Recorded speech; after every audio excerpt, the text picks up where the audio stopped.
Welcome back to the Clubhouse here on Supersports 101.7 FM. You can find us online, supersports1017.com, and on Twitter, twitter.com/theclubhousekb. And, of course, you can send me an email, kyle.bailey@cumulus.com. 639-4900 or 888-639-4900, the Phillips Real Estate Hotline.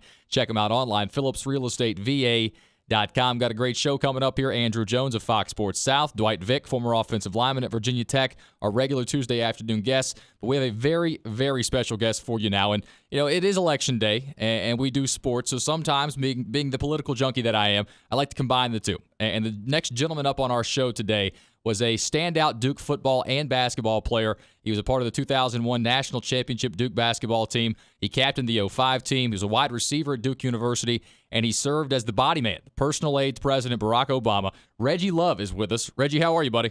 Kyle, I'm doing well. I appreciate the kind introduction. Just happy to have a chance to get on the phone and spend some time with you today.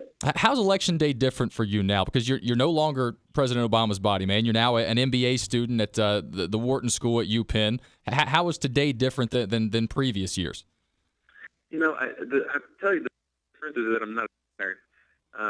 Last year on Election Day, I was so exhausted that by the time it was like I was changing clothes, I was showering, I was like, all right, watching the returns, let's see what happens. And I fell asleep. I was so tired. I literally fell asleep. And when I woke up, we'd already won Ohio and Pennsylvania. And I said to myself, oh, man, I need to get ready because it looks like this thing may be about to be called. Not that tired today. Not tired, but not that tired. So how do you, how do you take it all in tonight? I know you're playing pickup basketball with the president here coming up soon. But as far as, taking it all in tonight, where will you be? I think I think that it's a very cool thing just to witness and to see, and I'm blessed to still have relationships and sort of a seat a little further removed to this campaign, to this administration, but it really just makes you think how lucky we are to be, in this great country in which we all have the opportunity to express ourselves through voting and being able to be a part of the political process. I think it's one of the things that makes us one of the greatest countries on the face of the earth, where everyone has a chance to make a difference. And it's sort of like being on a team sport. It's like who's in the screen, who's shooting the shot, who's calling the play. Everyone has like a small sort of role, but no matter how small the role, they all have such a huge impact on what the outcome of the game is. Now, I'm sure you've gotten the question all the time, is Barack Obama a good basketball player? I'm not going to take it there, but I will say, I do want to know, given your experiences as a basketball player at Duke University, one of the premier elite programs in the country, is there a player that you played with at Duke that you think Barack Obama plays most like? That's a really good question. I would say, he's got the sort of left-handed thing and the leadership thing like a Shane Battier. Oh, wow. But he doesn't have the height, and I'll tell you, his footwork is not quite as good as Shane's because I guarded Shane every day when I was a freshman, and Shane had great footwork. But on leadership and on how he shoots and being left-handed, I'd say Shane. And in terms of actual ability, I would say that his game is probably pretty similar to I would say maybe similar. The problem is athletically, 7 of them are like NBA players. It's a fair comparison. Talking to Reggie Love here, former Duke standout ball player as well as personal aide to Barack Obama. Okay, so I do want to ask you, as far as, how you were a Duke wide receiver. And things didn't start out well for the Duke program when you were there. They're now bowl eligible under David Cutcliffe. What's it been like for you to witness that? I had to admit, I came back. I was in North Carolina 3 weeks ago for the Duke Carolina football game. And the excitement and the energy and the enthusiasm, not only within the stands but on the field and the players. I I was listening to one of the players' interviews after the game, and they were saying how Cutcliffe said after that tumultuous touchdown was scored on the catch and the fumble by UNC, he said, they left. He said Coach Cutcliffe gets in the huddle and says they left too much time on the clock for us, and you love that sort of confidence and that ability to say, look, we're a team that's competitive. We're a team that is just as good as everyone else. And like you said, I had a rough start when I got to Duke. We lost our first 22 games. Mm-hmm. And I think Cutcliffe had a rough start when he got there, but I think that's what makes college sports and such a great thing is that resilience pays off. It pays off. It pays off tenfold if you can stay focused, know what your task is at hand, and not become too caught up in the immediate success, which I know it can be a tough thing to do sometimes.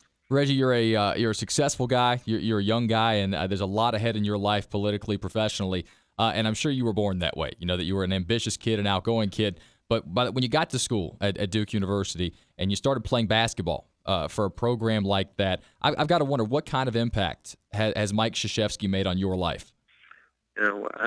I quote Mike Krzyzewski all the time to other people, to myself, and I always say the thing that he always told me and always stressed to his players is that success is where opportunity meets preparation, and I think sometimes people forget about how important it is to prepare, even when the opportunity isn't clear. When I got my chance to play at Duke, I was a walk-on in 2001 team, and I didn't think that I would even have a chance to play.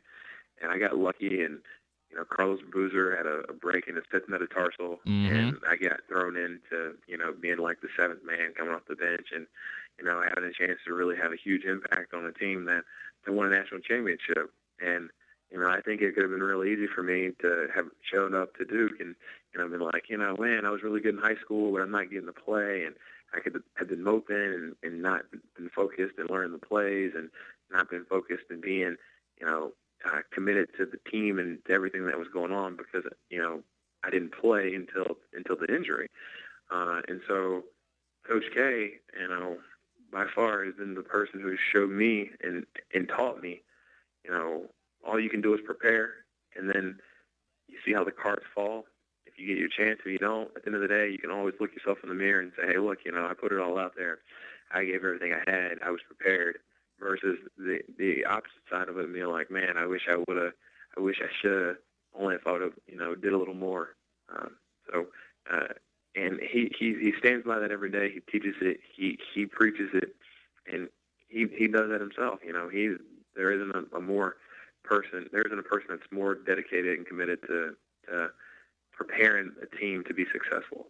It's funny you mentioned that game, and just what a couple quick things we'll let you go. I know how busy you are, but I was talking to Andrew Jones of Fox Sports South, and he covered you during your career at Duke. And he asked me this morning, he was just kind of reminiscing about your career, and he said, ask him about that game where Boozer went down, and he gets thrown into the mix against North Carolina, and he's battling Haywood and Lang, and guys that are 6-7 inches taller than him, and he's just going at it. That's, to me, I would think that's got to be one of the pinnacles of your athletic career. I would say that's definitely, the reason I think that it's one of the highlight of my career is because it was an opportunity that was unforeseen, and in some cases people wouldn't have been ready to take advantage of it. Mm-hmm. And so, no, I'm not Chris Lang. I'm not 6'10". I'm not 6'9".